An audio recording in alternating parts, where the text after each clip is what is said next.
leaders somehow to set the pace, to set the vision, and then somehow to embrace all of those who want to follow. Father Archibald has been a wonderful leader in this parish, and over and beyond the parish itself, is a wonderful advisor to me in the whole Archdiocese of Detroit. You have in him one of the finest pastors in this whole Archdiocese, and I want to commend you very much.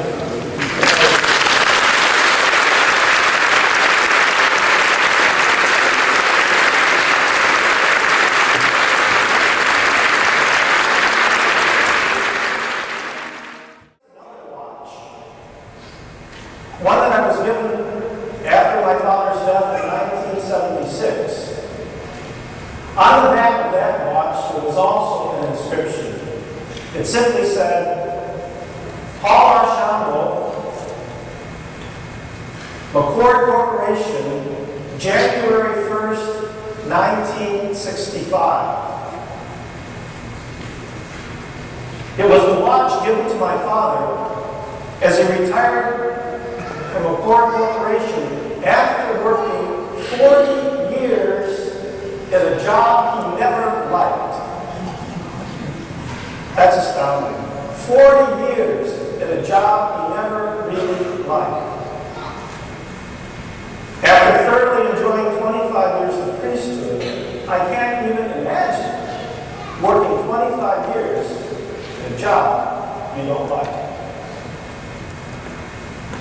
But my dad and my mom did many things they didn't like for the sake of their family for their 50 years of marriage together. They were shepherds who never left their flock of 8 children untended.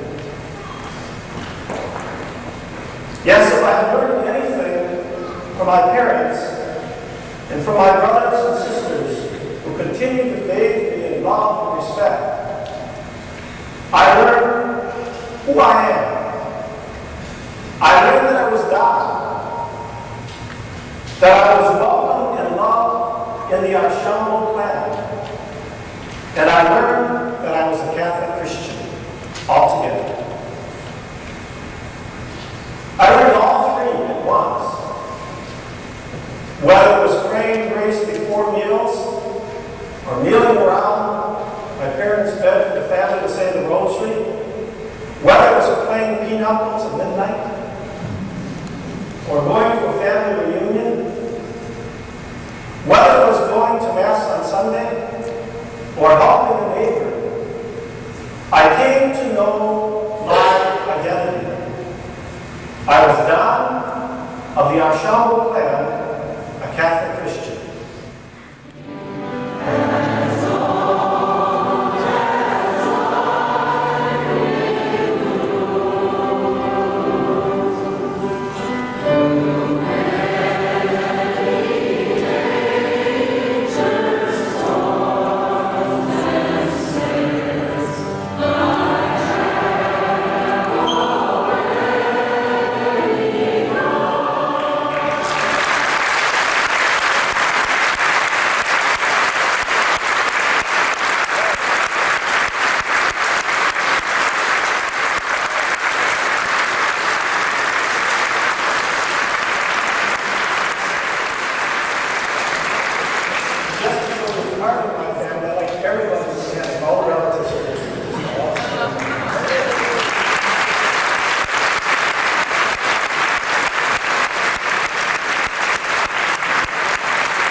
To offer this toast to Father Donald Archambault, a wonderful priest, a wonderful shepherd, a wonderful servant of his people. We who know him are privileged to share in his goodness. And we thank you for accepting the gift of the Lord to be a priest. And thank you for your continued service and ministry in the Lord's name. To you, my brother, God bless. May you have many more years to serve, and may we all share for many years. your ministry, and your goodness. As they say wherever, salute, nastrovia, slange, to your good health.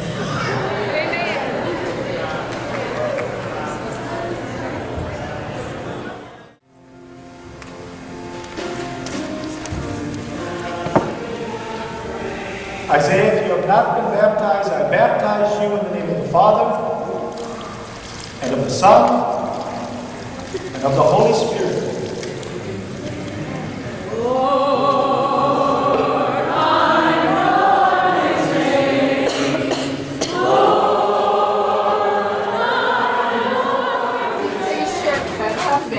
No.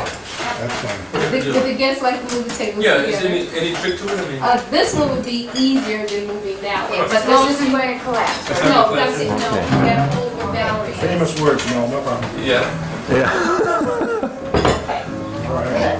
All right. Like a word united. One small step for man. I liked it better when it was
No one has a roadmap for life in the priesthood, and certainly there's no class and no words of wisdom in the seminary that could prepare a young Donald Archambault for a life of service in Detroit. 3 other seminarians and myself decided we wanted to live in the Black community to understand the culture better. Behind the walls of Sacred Heart Seminary, future men of the cloth used to be isolated from the predominantly African American community right outside their windows. But that all changed on July 23rd of 1967. 5 days of what some described as a race war in the heart of Detroit.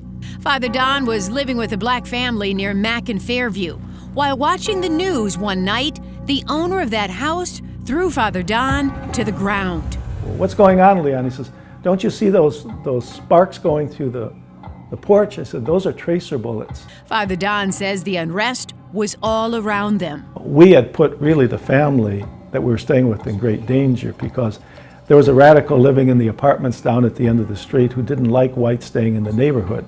The racial divide had been brewing for years. And there was always this rumor that things were bubbling up, that there was frustration and rage in the community. Father Don says while whites could leave and relocate, blacks often found redlining would keep them out of certain neighborhoods. But at that point, I came to understand the struggle of being African American. Despite bullets whizzing overhead, Father Don was not fearful, and he had an underlying resolve that would not allow him to cut and run. The experience of the riot, the rebellion of that day really refocused my ministry and my life. Among the poor and middle classes where Father Don has made his mark, but he insists without good jobs, better education, and affordable housing for all, the sins of the past could haunt us once again. And until we secure that for all citizens, no matter where we live, we stand a chance of things repeating themselves. As Catholic churches and schools have closed in droves in the city, Father Don has been steadily growing his fourth parish, Corpus Christi Catholic Church, from 300 to now 700 families. So you don't feel a racial divide at all in this community? No, I don't really. Well, of course, the neighborhood is almost 90%, 95% black. The church, though, is a mixture of peoples from 15 different countries. And what they're doing is moving forward. This past year, over 65,000 hours of volunteer work was done. On the right path for a better tomorrow. At Corpus Christi Catholic Church with Father Don Archambault, they wanted to start a basketball league, but that had failed years before. The problem was, after about 6 months, somebody started selling drugs outside, and we had to close it down. So we said, well, what do we want to do? We talked a couple of weeks, and so we have an hour of basketball, an hour of reflection about anything in the world the guys are dealing with, and then another hour of basketball. Isaac and D'Angelo thought that would be a slam dunk. So Betterment Outreach, BMO for short, was born. The first hour of B-ball sweats off all that negative energy. The second hour is all about reflection in a circle where they can all talk openly.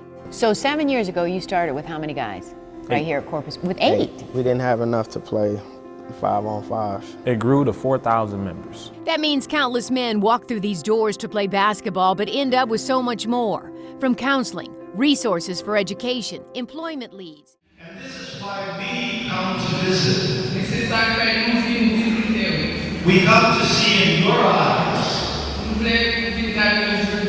the presence of the risen Christ. Jesus has promised he will always be with us. And when we feed the hungry, clothe the naked, and care for the sick, we find Jesus risen and with us.